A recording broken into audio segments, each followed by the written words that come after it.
All right. Hi, and welcome to the official third episode of the Masters of Growth podcast powered by Iridion. My name is Tim. I'm your host for today, and I'm very pleased to have Nick So with me. Hi, Nick. Hi. As our guest on the show. And Nick, maybe you can introduce yourself to the audience, give us a bit of background information, who you are, what you do. Sure. My name is Nick So. I am the Director of Optimization Strategy at WiderFunnel. We are a conversion rate optimization agency in Vancouver, British Columbia, Canada. Nice. So how long have you been with WiderFunnel? Just over 3 years now. Wow, cool. So what did you do prior to WiderFunnel? I had a little bit of time in direct mail where there was a little bit of testing component to that. It's a bit slower in terms of getting the results, but the philosophy is the same. And then before that, I spent quite a few years as the digital marketing manager for a travel website. Cool, really interesting, nice background. So WiderFunnel is also pretty well known in the industry, of course. And you just said that your title is Director of Optimization Strategy. And of course, now that I have an expert on this topic on the show, I'm curious, what are, from your perspective, successful ingredients needed for a successful optimization strategy you recommend for clients or have seen in other companies? Yeah, I mean, that's a huge question. There's so many different components in place for a successful optimization strategy. Just from the actual ideas and hypothesis generation alone, I think having the right mindset to be able to take creativity and data in generating hypotheses, and also finding useful sources of insights and really evidence to come up with the ideas. You're not just simply throwing ideas at a wall and hoping things stick, but you have some sort of framework or process in place to gather data, whether it's user research or data analytics, or looking at results from past experiments and coming up with new insights from that in order to make them really actionable and have an ongoing program in terms of generating new strategy. So I think from just an idea generation standpoint, that's kind of the key thing, is having some sort of framework and not just simply throwing things at a wall and hoping something works. Yeah. Do you have, could you maybe explain some of the frameworks you're using, which have been proven to work well for you in the past? Yep. So WiderFunnel's primary framework is called the Infinity optimization process. So you can look that up on Google and our website. We'll add a show on the link in the show notes, of course. Okay, awesome.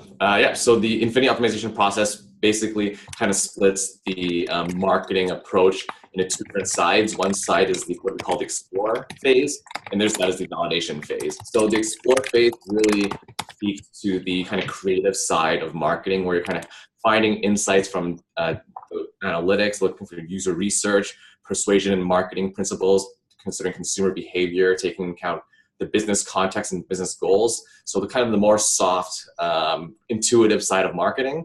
And then the validation side is really the core experimentation part of it, where it's data-driven. You're taking all those insights you got from the creative side and really digging into the experimentation and validating those insights into actual tested hypotheses. So kind of the two mindsets there is what is baked into our Infinity optimization process.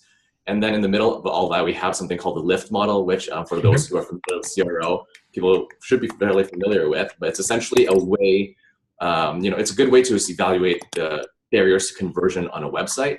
But really what the LIFT model allows us to do is to translate all those different data points, whether it's marketing psychology, data analytics, or user research, to filter all those different elements into a common language that anybody across the organization can speak to. So for instance, designers can no longer say, I don't like how this looks. But the reason is is it a matter of clarity that it's not clear to the user? Is this based off of your user research that people are finding it's not clear, or is it causing this distraction? So it really takes away the subjectivity of marketing and really forces people to be accountable for their ideas. Yeah, I like that a lot. So you mentioned those two mindsets, right? You're trying to shift basically in probably most of the companies. I can imagine that most oftentimes when you work with new clients, they don't have those mindsets already in place, and you just have to accelerate them. But you're probably also going through a change process, right? Mm-hmm. Absolutely. Okay. Do you always start do you always go from creativity to the validation, more validation analytics side when you try to implement the framework when working with new clients, or do you always or sometimes mix it up, or do you also always make it go hand in hand? Could you maybe explain that a bit?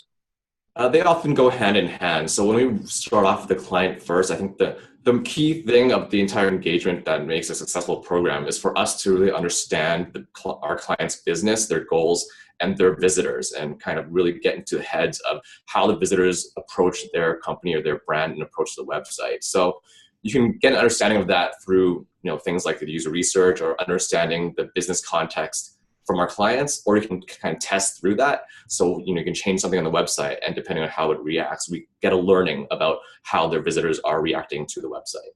And so when we first start with the client, we kind of do both things. We do a really in-depth discovery workshop to kind of understand their value propositions, understand their customers, understand the target market, and things like that.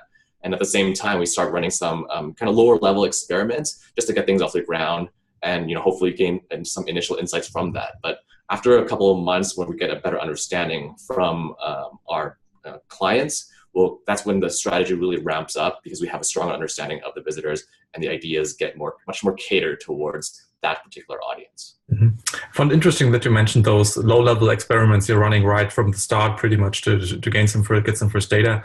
Do you also observe a certain, let's say, political impact on the mindset of the company just by doing those early A/B tests, beside the pure analytics results that people have early on successful success moments? It really depends on the client, how kind of mature their understanding of experimentation is. I think oftentimes the crucial, the roadblocks we run into, the political roadblocks, is a lot to do with the design and branding aspect of it. I feel oftentimes it's the brand, we would call it brand police, that stop to a lot of things, especially earlier on in the process. So if we're changing some element that it might be suitable for, in our experience, conversion, it might be against the brand guidelines. And so finding that right balance and kind of educating the brand and design people of kind of what we're trying to do in our process. Yeah. What are your, I think it's a common thing you're just mentioning. It came back to my mind that I hear that a lot, like we preach like, hey, you got to have a lot of visual contrast in successful experiments and A/B tests, and at the same time, like high contrast on visual level really contradicts corporate identity, corporate design guidelines. Did you make any experience with successful techniques to convince brand owners, brand designers to go beyond their usual comfort zone to try out something new for experimentation? Yeah, absolutely. I think the main thing is having a collaborative work process, especially in the beginning. It's really just to gain the trust of those designers and the brand people, to make them realize that we're not trying to blow up their website to blow up their brand, but we're really trying to just help grow their company. And so what I find useful is to have them on board in terms of the idea generation and the hypothesis generation. So they feel committed and they feel like they're a part of this process. And once they're a part of it, they can understand what we're trying to do. And ultimately, oftentimes they'll kind of take a step back and okay, yeah, they're cool. They're not going to be blowing up the brand, but they have a better understanding of the overall, I guess, the motivation of what we're trying to do. So you just don't get them on board for approving a new design, but you really get them on board very early on for creating even the idea before it leads to a specific design, right? Exactly. And also give them a chance to kind of experience, kind of the lift model a little bit, where they say, oh, that's not on brand, but then you got to say, is it causing a distraction, or is it causing, it's not just their subjectivity, but again, putting them in the shoes of being accountable for that design element in terms of conversion. Yeah, interesting. So we already talked about this brand design guideline thing as one of the roadblocks you're experiencing when working with new clients. What are other roadblocks or potential hurdles, or maybe even mistakes you see companies make oftentimes when they try to start out with their optimization program? That's a good question. I think one kind of common thing we see is that people get really excited about experimentation. They just try to run a lot of different tests at the same time, and oftentimes the quality of the hypotheses might not be as good because they're trying to pump so fast, and also not having an understanding of statistical significance and confidence levels and sample size. They may be running 5-7 variations, not understanding that you're going to have a greater chance of having a false positive and things like that. So to me, the over-eagerness a little bit when organizations are a bit immature when it comes to understanding experimentation, but they understand the value of it. So that's kind of the one of the common things that we've seen. Other things we've seen more lately with kind of the emergence of new web technologies is kind of having the technical background or the website infrastructure to be able to support testing, particularly either client-side or kind of server-side full-stack testing. And oftentimes the developer teams aren't really involved in the marketing side. And when you approach what we do, it's very much technically focused, and having the understanding and buy-in from the developer teams is also kind of a more common roadblock we've seen in recent times. Okay, interesting. Is there, you just mentioned client-side testing, for example, as one of the new technical challenges coming up. What are other maybe technical trends you see rising, which touch your work as an optimizer?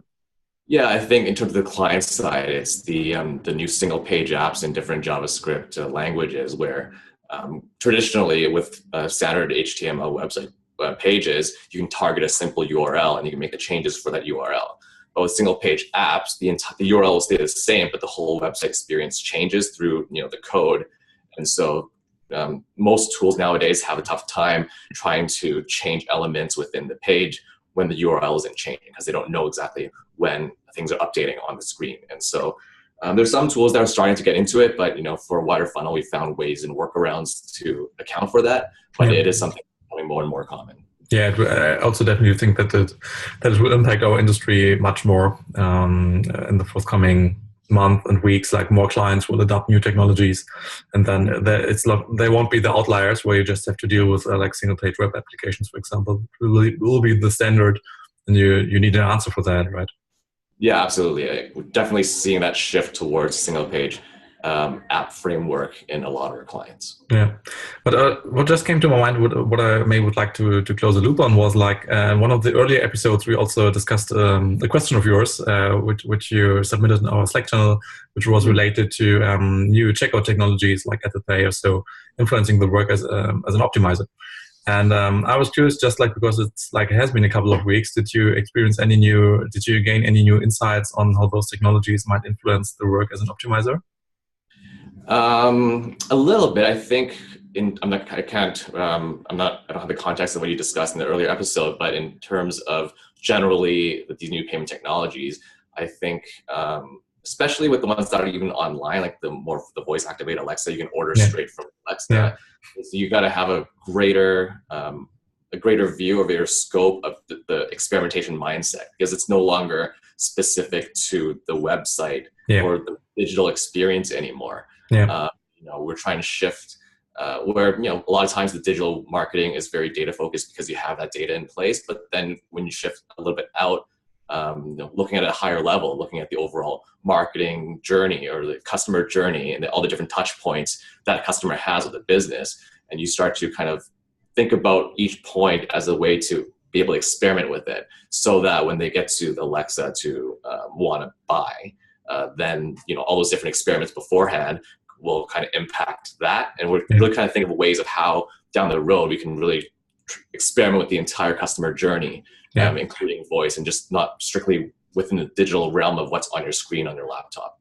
Yeah, that's a very good point. I also see, like, I think mindset-wise on the optimization side, I think it really also will shift from on-site A/B testing into experimentation. As you said, I think it's a perfect term, like experimentation of the journey itself, like across the multiple touch points, and just be aware of that. A/B testing or optimizing on one end of the touch point will influence the other one, and like which side effects will you have to generate a bottom line growth for the whole funnel. Yeah, like we've definitely kind of shifted our nomenclature away from A/B testing or testing, because it really is like experimentation. Yeah. Whether it is through a statistical A/B test or some other way to validate hypotheses. So really shifting it away from just the niche or that narrow niche of just testing alone. Yeah, that's good. With one eye on the time, of course, I would like to go in one direction by closing of our interview. Would be interested in what keeps you up at night as an optimizer these days. Like, what's really on your top of your mind, which maybe is not resulting in day-to-day worries already, but what stuff like is on top of your mind, what keeps you awake at night? I think these new emerging technologies definitely, and having the tools and technical expertise to be able to support that. especially with if we bring on new clients where they have a fairly advanced technical back end, we have to make sure that there's an alignment of expectations and in terms of complexity of developing tests and the hypotheses you can run. And so making sure that our clients understand, if we're going to do full stack or server side, it's going to take a little bit longer. It's going to be more expertise, and our team has to be very collaborative with their developer team. And so when you're first onboarding, making sure there's alignment on that with their clients is something that we're been actively trying to work on and improving. So that's one thing. And then also, again, like with the emergence of AI and finding different machine learning, these buzzwords that we see in the marketplace industry, but positioning our work and how we can support that. Oftentimes people say that AI will replace the marketing or the strategist, but ultimately there's got to be some kind of human input to feed the machine in order to output the results. And so making sure that we position ourselves in that kind of way moving forward. Yeah, and also what you just meant, I think is also something which AI can't substitute, is the whole alignment part in the beginning of like setting expectations, like really getting a sense for a client's mood and expectations, saying, okay, and translating that into proper messaging for what to expect from this optimization program and how to approach it. And then you can maybe run an AI generated test or whatever to then get the results. But I think this human side of interacting, of setting expectations and alignment will hopefully keep it. Still a lot of human element in digital marketing. I think so. So very cool. Really enjoyed our conversation, Nick. If people are interested in hearing more of what you say and think, where can people go online to hear from you or follow you? Follow me on Twitter, I guess. I think it's what is it? SONICKWF, Sonic WF. Okay. Or go on WiderFunnel and check out our website and see our team and what we do. Great. Any conferences this year you plan to attend where people can meet up with you? I don't have anything on my calendar yet, but we do have several in place with the rest of our team. We have Hero Conference coming up, I believe. And I'm not quite sure, but check our website and check our Twitter as well, WiderFunnel on Twitter. You can follow up on what the whole company's doing. We'll link them as well. Nick, thank you so much for the time. Really enjoyed the conversation, and have a great day. All right. Thank you, Tim. Bye.